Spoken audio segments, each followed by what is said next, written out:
वास्तविक महाभारत की लड़ाई हुई है अर्जुन और कृष्ण के बीच में, और इस लड़ाई में हिंसा इसीलिए नहीं है क्योंकि अर्जुन के हारने में ही अर्जुन की भलाई है।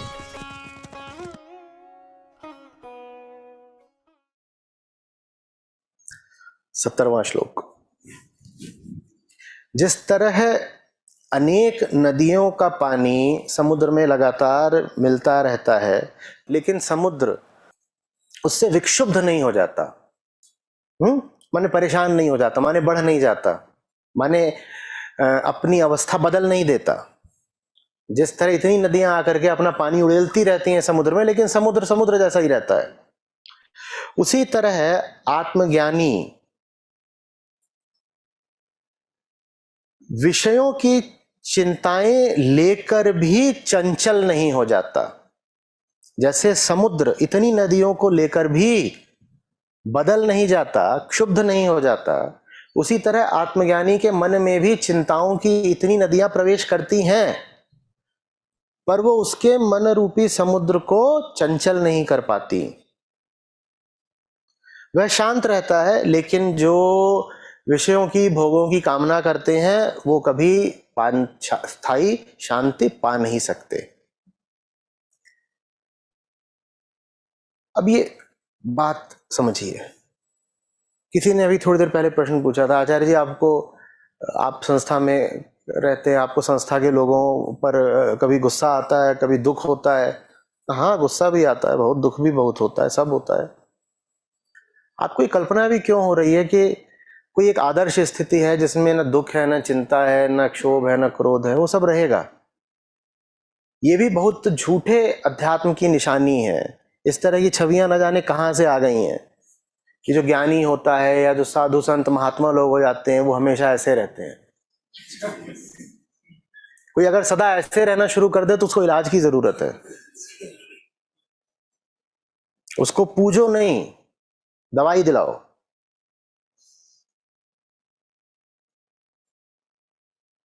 और खतरनाक भी हो सकता है, दवाई से पहले उसको सेडेट कर देना।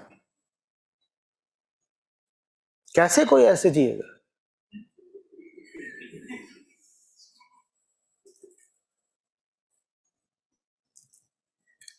तो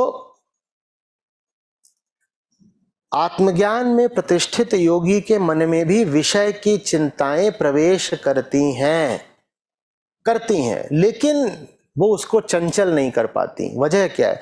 नदियां इतनी आती हैं, समुद्र फिर भी क्यों नहीं चंचल हो जाता? जिस वजह से समुद्र नहीं चंचल होता, उसी तरीके से इतनी चिंताएं ज्ञानी को लगी रहती हैं, फिर भी वो बचा रह जाता है। समुद्र कैसे बचा रह जाता है?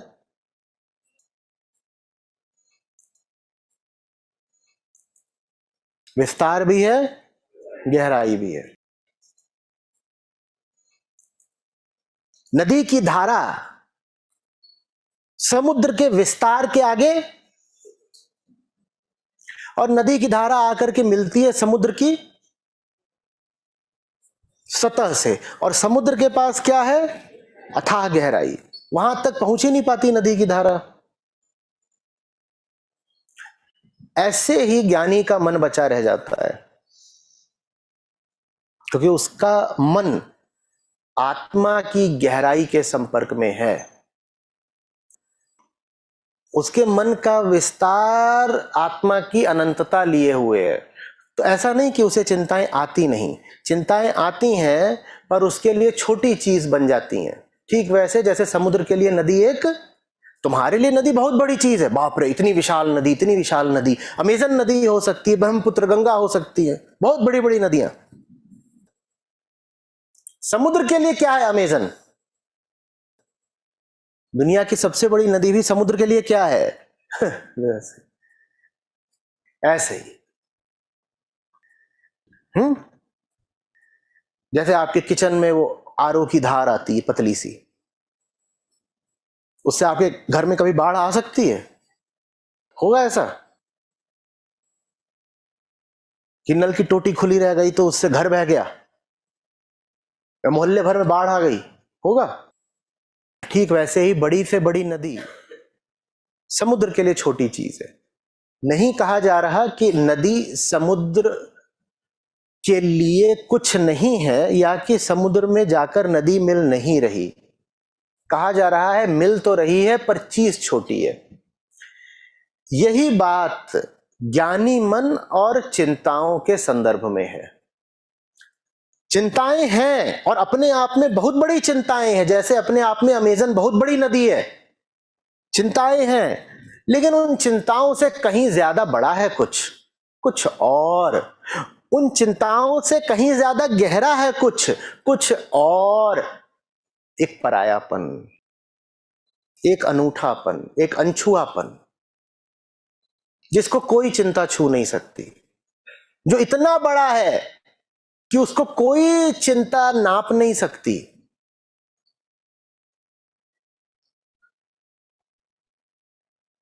सिर्फ ऐसे बच सकते हो चिंता से। कौन कौन ऐसा जीवन चाहता है जिसमें चिंताएं ना हो? बाकियों को चिंता है कि हाथ उठाएं कि नहीं, न जाने क्या हो जाए।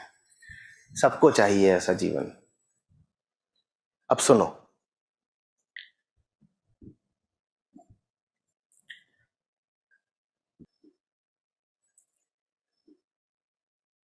थोड़ा सा नमक घुल गया है पानी में।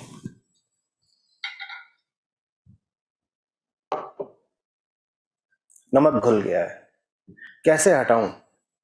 मेरे पास तो सब विधि नहीं है कि पानी गर्म कर दो और ये सब कर दो, तो बुद्धि मत लगाइएगा बहुत। क्या करूं? चिंताएं हैं, मन में घुल गई हैं, ये बिल्कुल नमकीन हो गया है, पिया नहीं जा रहा, प्यास से मर रहा हूं। क्या करूं? ऐसे। उससे नमक कहीं चला गया क्या? चिंताएं कहीं चली जाएंगी? वो रहेंगी। तुम्हें चिंताओं से कहीं ज्यादा बड़ा कुछ और लाना है जीवन में, जिसके सामने चिंता छोटी चीज बन जाए। ऐसे हटती है चिंता। चिंता को नहीं हटा सकते, कृष्ण को बढ़ा सकते हो। कृष्ण के सामने वो चिंता फिर छोटी चीज बन जाएगी।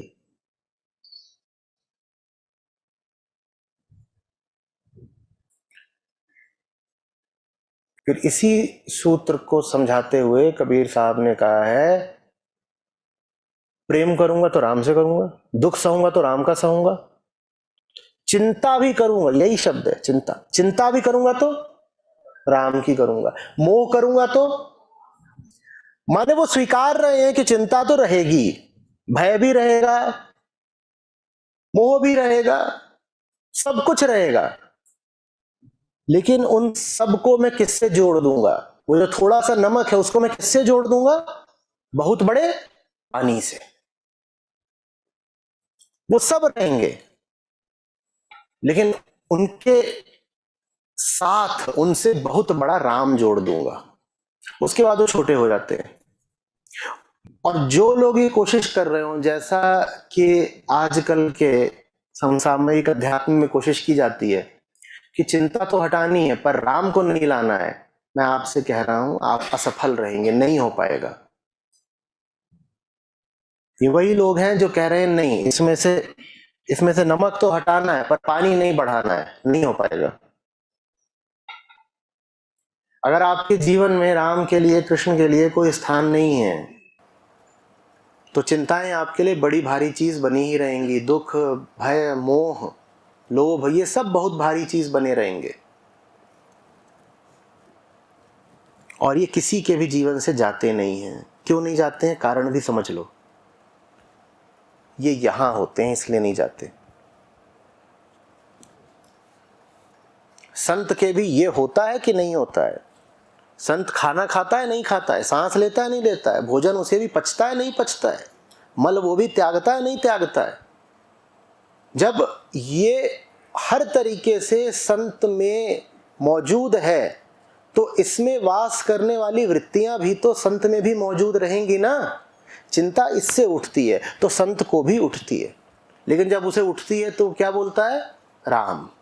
और चिंता उसके सामने छोटी सी चीज हो जाती है। बिल्कुल चिंता है, बस छोटी हो गई क्योंकि सामने राम आ गए। अब नहीं है चिंता। समझ में आ रही है बात?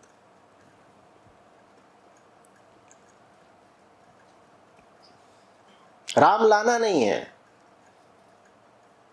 क्योंकि अजीब सा लगता है नहीं, राम गीता नहीं पढ़नी है, और चिंताओं से और बाकी वृत्तियों से भी मुक्ति चाहिए, असंभव। और अगर कोई मिले ऐसा जो कहे कि मुझे न वेदांत से मतलब है, न कृष्ण से, न गीता से, लेकिन मेरे जीवन में सुख चैन बहुत है, तो तुरंत जान जाइएगा ये आदमी या तो बेहोश है या झूठा, या तो बेहोश है या मक्कार, बेहोश या बेईमान।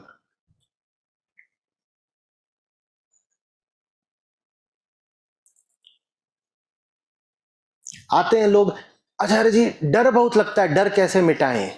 डर घटाने का सवाल पूछ लेते हो, राम बढ़ाने का सवाल कभी क्यों नहीं पूछते? क्योंकि डर नहीं घट सकता। डर कहां है?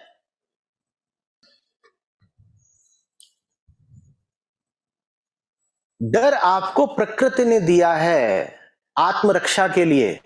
बच्चा अपने साथ डर लेकर पैदा हुआ है, कैसे घटाओगे दादा? डर घटाने की बात मत पूछो, राम बढ़ाने की बात पूछो।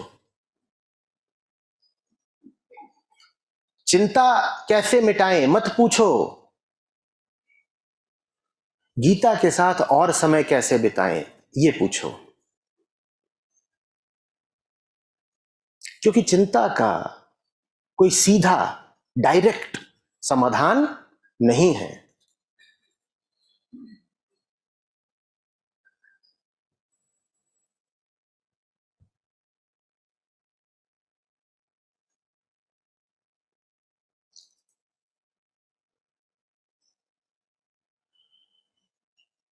जब चिंता लेकिन छाती है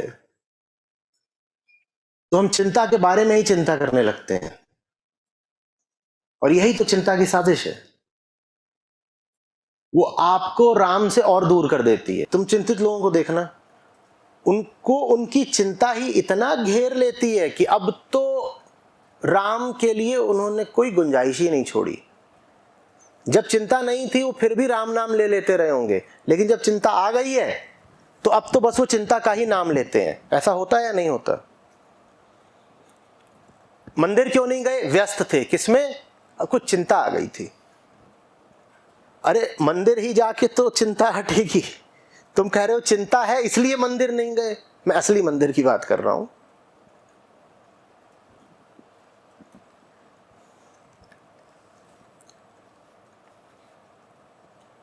क्यों नहीं आए भाई महोत्सव में आचार्य जी से मिलने? बहुत अभी कुछ परेशानी चल रही थी इसलिए नहीं आए। तो जब परेशानी खत्म हो जाएगी तब आओगे, तब आओगे ही काहे को? तब तो हम ही कहेंगे मत आओ, अब जब परेशानी बची नहीं तो क्यों आ रहे हो? लेकिन ये कितना बेहुदा तर्क है। परेशानी चल रही है इसलिए मेरे पास नहीं आए। अरे परेशानी चल रही है इसीलिए आओ ना बाबा।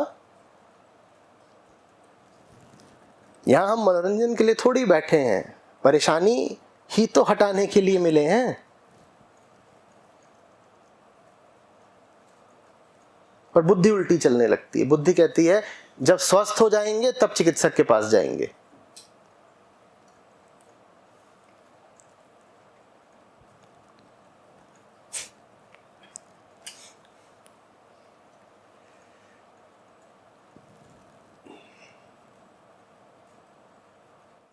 प्रणाम आचार्य जी। आचार्य जी मेरा सवाल अहंकार पे है। मतलब जैसा ये साधना या अभ्यास मैं कोशिश करता रहता हूँ करने की, तो ये दो नज़रिए जो हैं अहंकार को देखने के, एक तो ये कि उसको मैं कई बार एक बुरी एंटिटी की तरह देखता हूँ और कई बार एक बेवकूफ़ एंटिटी की तरह। तो पहले क्या कहा? कैसी एंटिटी? बुरी, या फिर मतलब कि कभी कभी उसको एक बेवकूफ़ एंटिटी की तरह भी। तो सर ये दोनों में से कभी कभी समझ नहीं पाता हूँ कि नज़रिया क्या है सही उसको देखने का। एक ही हैं दोनों। बेवकूफी ही बुराई है। बुराई और बेवकूफ़ी अलग अलग थोड़े ही होते हैं। ये हमारी भ्रांति है कि हम उनको अलग अलग कर देते हैं, और अलग करने के बाद जब आप बेवकूफ़ी को बुरा नहीं मानते हो तो फिर आप बेवकूफ़ी को क्यूट मानते हो, वहीं फंस जाते हो। बेवकूफ़ी जैसी भी दिखे, जहां भी दिखे, वो बुरी है, क्यूट नहीं हो गई।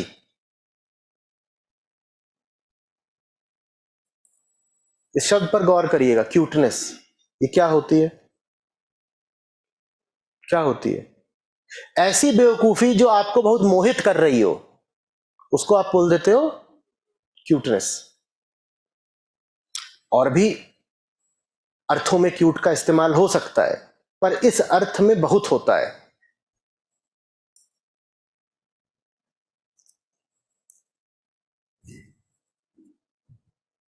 बेवकूफी ही बुराई है, और बोध में ही अच्छाई है, शुभता है, और नहीं कहीं कोई अच्छाई होती।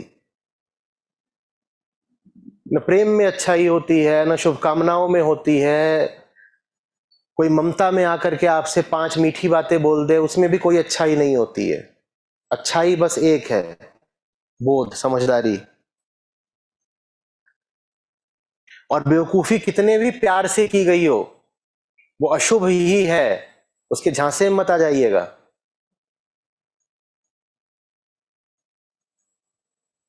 गीत चलने लग जाते हैं ना, मीठी नादानियां। कोई नादानी मीठी नहीं होती।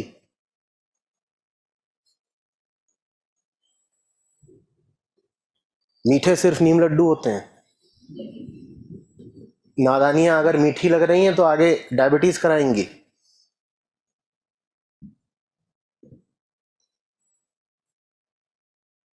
यहीं पे तो आकर के जिंदगी फिसल जाती है ना, मीठी नादानियां। अब ढो बेटा।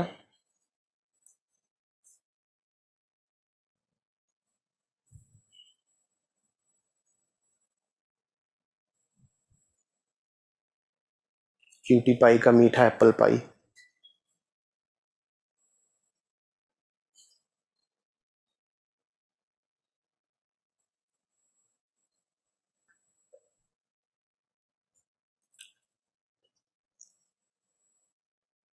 अजीब हमने एक संस्कृति बना ली है जिसमें समझदारी को हमने रूखापन मान लिया है ना। और बेवकूफी हमें बड़ी गीली गीली लगती है। कहते भीतर से बिल्कुल गिला गए, एकदम नम हो गए, भीग गए, बारिश हो गई। ऐसी प्यारी बेवकूफियां देखी कि एकदम भीतर वर्षा ही हो गई। और कोई आपको समझदारी की 4 बातें बताए तो कहते रूखा रूखा बहुत है, सब बहुत रूखा है, लाना रे मॉइस्चराइजर दो थोड़ा। रूखे हो गए, बात सुन के इसके पूरी खाल सूख गई।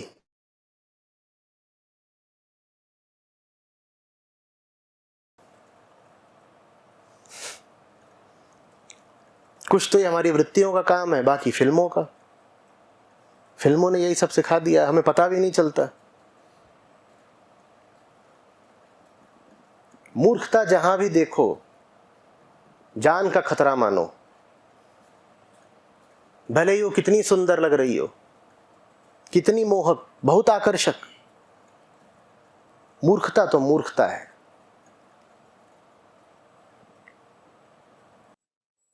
और आमतौर पर जो चीज जितनी सुंदर होती है उतनी ही मूर्खता भरी होती है। चीज भी, इंसान भी। सुंदरता धीरे धीरे चली जाती है, मूर्खता कायम रह जाती है और बढ़ जाती है।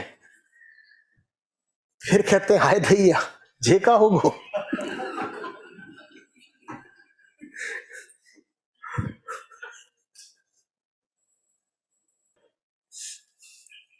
उसके बाद अध्यात्म की शरण में आते हैं,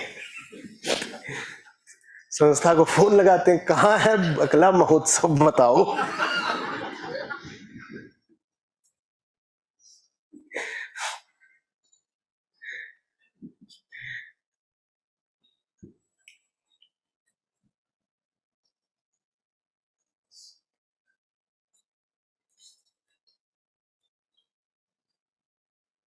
संतों ने कहा है माया पापिनी, माया डाकिनी, माया पिशाचिनी।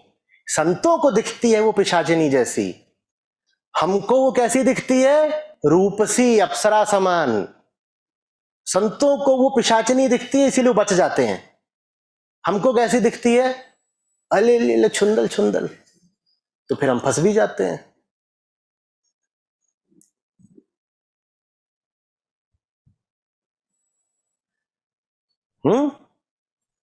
माया ऐसी डाकिनी काट कलेजा खाए।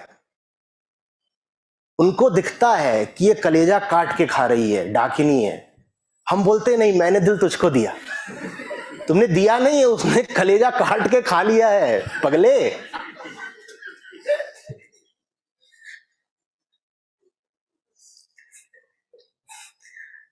यहां जिसको देखो वही दिल दे रहा है। समझ में नहीं आ रहा कि उसने लंबे नाखूनों वाला सीधे अंदर डाला है, कलेजा बाहर निकाला है और उसमें मस्टर्ड सॉस डाल के खा रही है।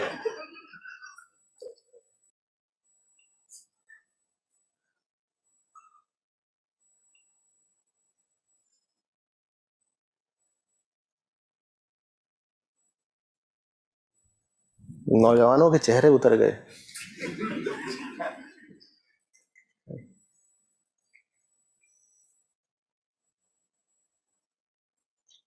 मेरा प्रश्न ये था कि कृष्ण ने जो गीता कही, अगर वो नहीं कहते तो क्या युद्ध का परिणाम कुछ और था? क्योंकि वो तो ईश्वर थे, उनको सब कुछ पता है, भूत भविष्य। वो खुद कह रहे हैं क्या ऐसा कुछ? नहीं, वो खुद तो नहीं कह रहा। अगर वो ऐसे सर्वशक्तिमान ईश्वर ही हैं तो अर्जुन के साथ उन्हें इतना श्रम क्यों करना पड़ रहा है? बस ऐसे कर दें, अर्जुन का मन बदल जाएगा। ये 700 श्लोकों वाली 18 अध्यायों वाली गीता उनको क्यों कहनी पड़ी? ये जैसे ही तुम किसी को सर्वशक्तिमान बना देते हो ना, वैसे ही तुम अमृत से अपने आप को वंचित कर लेते हो। क्योंकि अब तुम्हें दिखाई नहीं पड़ रहा है कि यहां पर कितनी ऊंची घटना घट रही है। अगर कोई सर्वशक्तिमान है और वो कोई काम कर देता है तो कोई बड़ी बात हुई क्या? सर्वशक्तिमान माने सब कुछ। कोई सर्वशक्तिमान आदमी या सर्वशक्तिमान इकाई कुछ करके दिखा दे तो ये कोई उल्लेखनीय बात हुई क्या? नहीं हुई ना। आपने उल्लेखनीयता छीन ली इसकी।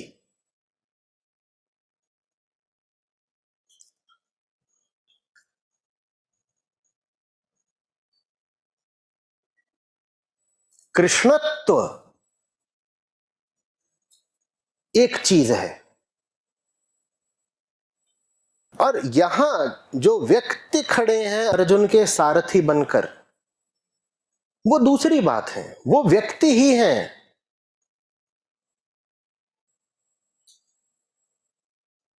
और उनकी महानता देखो, उनका जीवट देखो, उनका श्रम देखो,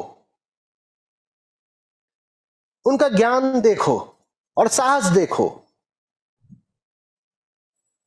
उनको एब्सोल्यूट बना करके वो जो यहां पर चमत्कार कर रहे हैं उससे वंचित मत रह जाओ। देखो, दो बातें हैं यहां पे। जब हम बात करते हैं, जब मैं बार बार कहता हूं कि कृष्ण केंद्र होने चाहिए, कृष्ण केंद्र होने चाहिए, तो मैं वहां पर व्यक्ति कृष्ण की बात नहीं कर रहा। मैं वहां किसको कृष्ण बोल रहा हूं? मैं वहां ब्रह्म को कृष्ण बोल रहा हूं, मैं वहां सत्य को कृष्ण बोल रहा हूं। पर जब आप गीताकार की बात कर रहे हैं तो गीताकार एक व्यक्ति ही है जिनके केंद्र में, जिनके हृदय में सत्य बैठा हुआ है। वो अर्जुन से इस मामले में बहुत अलग है कि अर्जुन के केंद्र में मोह बैठा है और कृष्ण के केंद्र में सत्य बैठा है। दोनों में यह अंतर है। पूरा श्रेय दो व्यक्ति कृष्ण को इस बात का कि व्यक्ति होते हुए भी उनके हृदय में सत्य ही स्थापित रहा, तब जाकर के तुम उनकी प्रशंसा कर पाओगे।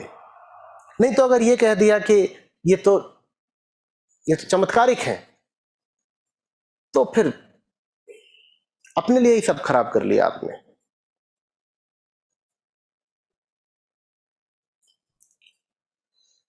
आचार्य जी, वैदिक स्क्रिप्चर्स में एक कर्म कांड नाम का एक बड़ा हिस्सा है और उसका एक्चुअल रिलेशन है रियल वेदा से या कुछ है तो उसका सिग्निफिकेंस क्या है? अब कुछ नहीं है। और उस टाइम उसका सिग्निफिकेंस क्या था? देखो, लोगों को ये याद दिलाना कि उनकी खेती बाड़ी, उनके रोज के काम धंधों से आगे भी कुछ है, इसके लिए कुछ परंपराएं, प्रथाएं, रिचुअल्स ये सब बनाए गए, वो कर्मकांड है। उसका उद्देश्य बस यही था कि तुम कर क्या रहे हो, तुम खेत में हल चला रहे हो, तुम गाय का दूध दो रहे हो, तुम कहीं पर बैठ गए हो, वहाँ पंचायत जोड़ ली है, वहाँ पे फालतू चर्चा कर रहे हो, गॉसिप कुछ कर रहे हो, उससे अच्छा इधर आ जाओ, मैं तुम्हें कुछ कर्म कांड बता देता हूं, ये करोगे तो ये करने से मैं तुम्हें बता देता हूं कि तुम्हारा मंगल होगा, शुभ होगा, तुम्हारी कामनाएं पूरी होंगी। तो उसका बस इतना ही औचित्य था, आज उसका कोई औचित्य नहीं है। वेदों की अमरता वेदांत में निहित है। देखो, कर्म कांड को तो भारत वैसे भी अधिकांशतः बहुत पीछे छोड़ ही चुका है। आज भी जो लोग कर्म कांड की बहुत हिमायत करते हैं, वो जानते हो कौन है? वो सब पंडे, पुरोहित, ब्राह्मण वर्ग के लोग हैं। वो क्यों इतनी ज्यादा आज भी कर्म कांड की बात करते हैं? क्योंकि सदियों से उनके पुरखों ने कर्म कांड की तो खाई है जजमानी। मुझ पर भी जो वर्ग है हिंदुओं का जो सबसे ज्यादा आक्रमण करता है, वो ब्राह्मणों का ही तो है। शुक्ला, मिश्रा, तिवारी, त्रिपाठी, शर्मा। मैंने कहा था यूट्यूब पे हमें रोज 20,000 कमेंट आते हैं, उसमें से कुछ नहीं तो 5,000 गालियां होती हैं, जिसमें से 4,999 ब्राह्मणों ने दी होती हैं। उनको बहुत तकलीफ ये है कि धर्म का जो रूप, जो ढांचा, जो अर्थ उन्होंने इतनी शताब्दियों से फैला कर रखा, सबको भ्रमित करके रखा, मैं उसको चुनौती क्यों दे रहा हूं?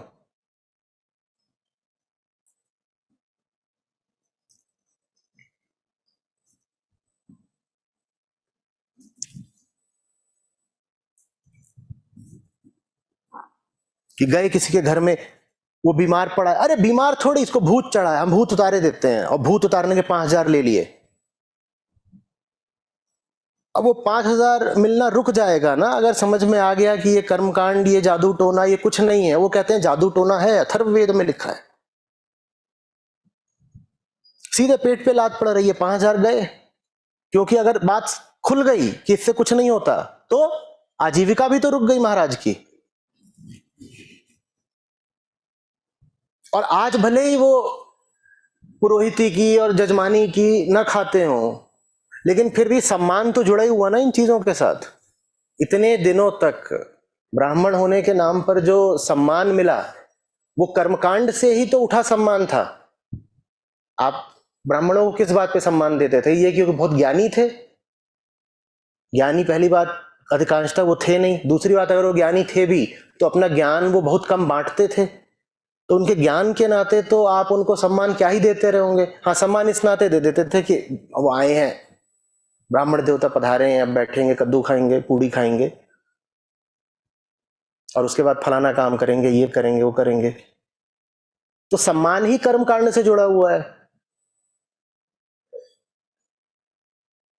और उस कर्मकांड को जब मिथ्या बताया जाएगा तो बहुत बुरा लगता है।